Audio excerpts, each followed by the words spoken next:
Okay, all this bamboo needs to be cut back. There's where the gas enters the house. And you see that piping right behind there? That is our water heater. Emergency. Not emergency, but it is emergency actually. Pressure relief valve. Okay. And it's supposed to discharge between 6 inches and the ground. Got an unidentified electric receptacle over here. This box has water in it. It's not waterproof. This is a mini split for the primary bedroom suite. We have soffit soffit vents. We got bushes touching the soffit. We got some wooden siding over here. We'll get a better look at that with the camera pull. The swing sets are beyond the scope of this inspection. On around, some of our rain gutters are leaking water at their seams.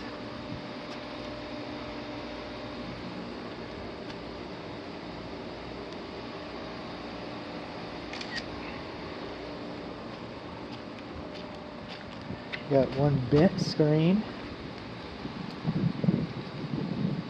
So we'll do that.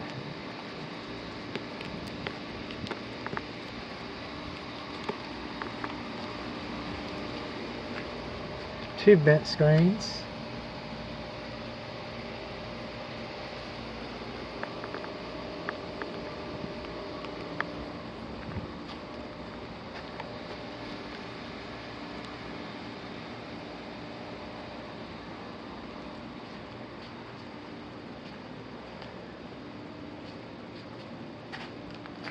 All around.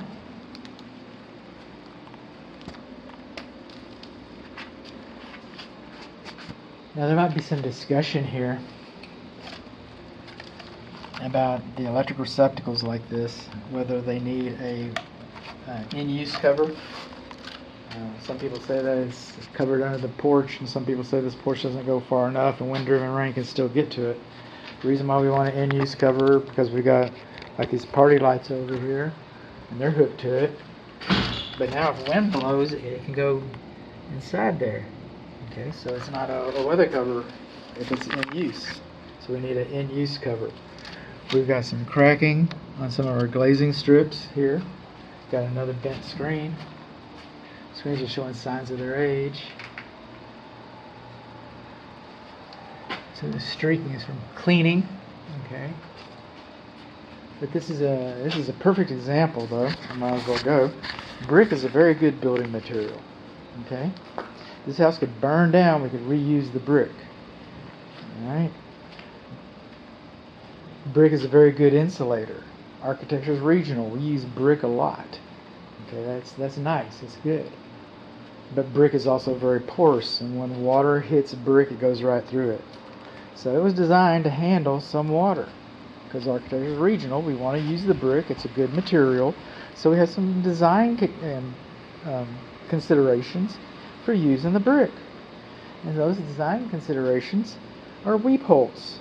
Most of the time you won't see anything come out of them. Most of the time it'll be water vapor. I get that. But we have weep holes. If you didn't have weep holes, I would call that in need of repair. We have weep holes at the first course of our brick. Brick, shingles, stairs, anything. 1, 2, 3, 4. It always starts from the bottom. First course of the brick. Why do we have it at the first course of the brick? Is that's where our drainage plane, the drainage plane behind the brick that leaks, that's where it was disrupted. So it stops right there. So now we're good. Now we're good. Weep holes, weep holes, weep holes, weep holes. But then we put windows in. Now what's going to hold all these bricks up here? Now if we come over here, we're not holding up any bricks.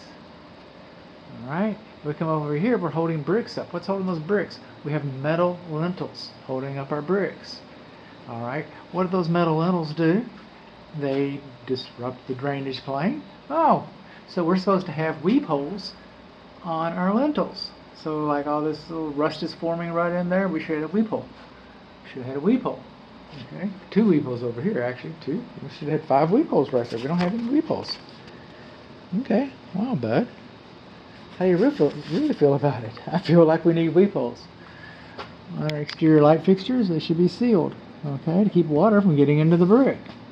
Well, I thought the water's going through the brick. It is going through the brick, but we don't want more water than it was designed to handle. So that's why we have the weep holes to handle the extra water. That's why we're sealing the lamp so that we don't have too much water going behind the brick. The brick was designed to handle some water. The brick wasn't designed to handle all water. So we're coming on along. Now, if we were doing a wood-destroying insect report, a termite inspection, and we're not, okay, but if we were, then I would be telling you about this. And I'll tell you about it. Where do termites live? In the ground. Oh. What do they eat? Dead wood. Oh. What's wood mulch? Dead wood on the ground next to your house. Oh.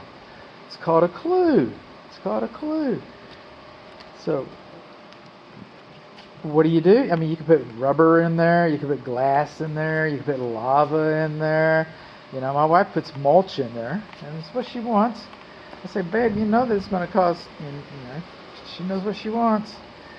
And you know, you may like the wood mulch. I'm just telling you that if you call me in 5-7 years, and you go like, hey man, I got some termites in my house, I'm going to say, what, behind all the bamboo on the side of the house, they had the wood mulch next to the house? So yeah, I said, I thought so. That's what I'll be saying.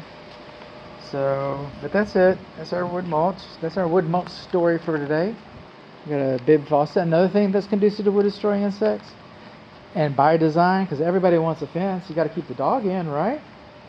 You got to keep the cat out. Okay, maybe you want to, you know, you want to let the possum in. Okay, I get it. But it's called by design. Everybody wants a bathroom. Okay, everybody wants a commode and a bathtub. Everybody wants a kitchen sink. Conducive by design. Conducive by design. Wood fence next to the house. Conducive by design. Kind of rolling on through here because we're rollers. See, we do not need weep holes here because this is all wood.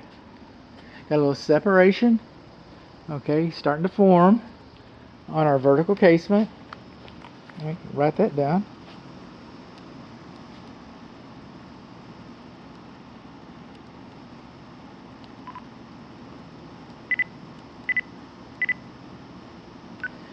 Separation of the vertical casement around the garage car entry. We're rolling on over here because we're rollers. Wood casement, vertical trim, separating. Okay. Soffit vents coming along over here. Got a little bit of erosion right in here, and we got level grading and drainage right here. I know this isn't a new house; it's been that way for a while. I get that too. You see how the grass isn't growing? It's because the roots all rot. What are the roots rot for? Because the water's not going anywhere. Okay. It should be germinating. Electric meter should be sealed on 3 sides. We do not have a disconnect. We've got a short grounding rod. This is the conduit for our lawn sprinkler system. It's broken up right in there. Our condensing units, both of these condensing units are overfused. The breakers are larger than specified. These boxes, these disconnect boxes, are not sealed on 3 sides. We don't have Schrader valve caps. Our insulation's compromised. Coming along, wood mulch next to the house. This is sealed up. It's going to be interesting to see what's happening in here. I'll go ahead and take a picture of this. It looks like it would go to the kitchen.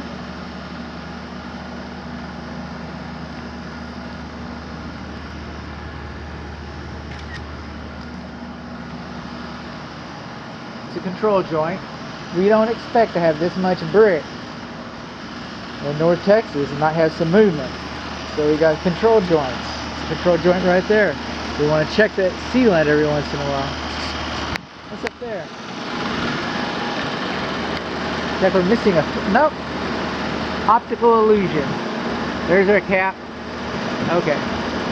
There's our clothes dryer vent. Looks like it's a little dirty.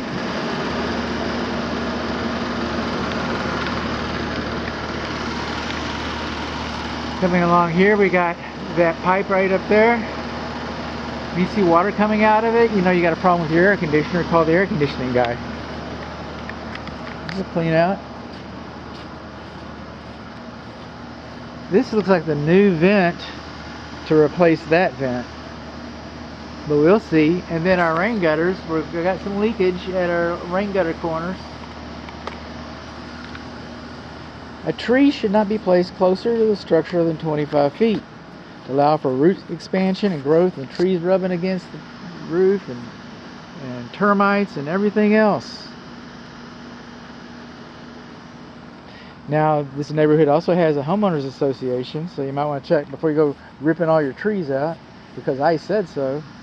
Home inspector said we don't need trees. Okay. But before you do that, you might want to check with your homeowners association and kind of see where you're at about that. And remember this, I can't make you do anything. I'm just telling you.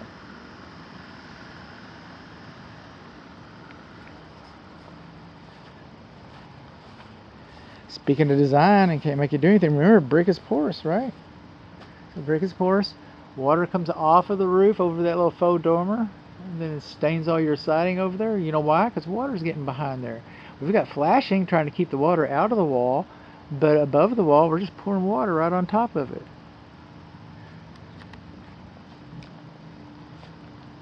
Exterior light should be sealed. No weep holes. Doorbell. No in-use cover. Go ahead and check this one. You want to know? I'm not going to check the GFCI because the garage is so occupied. I'm going to assume that it is GFCI protected because of the age of the house. But I find problems all the time. You're going to find problems in the breaker box. Okay, this is sewer clean out. My client lives in the house, by the way. My client says that there's another clean out right here somewhere. And it's covered with wood mulch. Another reason to not like wood mulch. Bad wood mulch. Bad wood mulch. On around. Debris next to the house. Bushes next to the house. Let's see.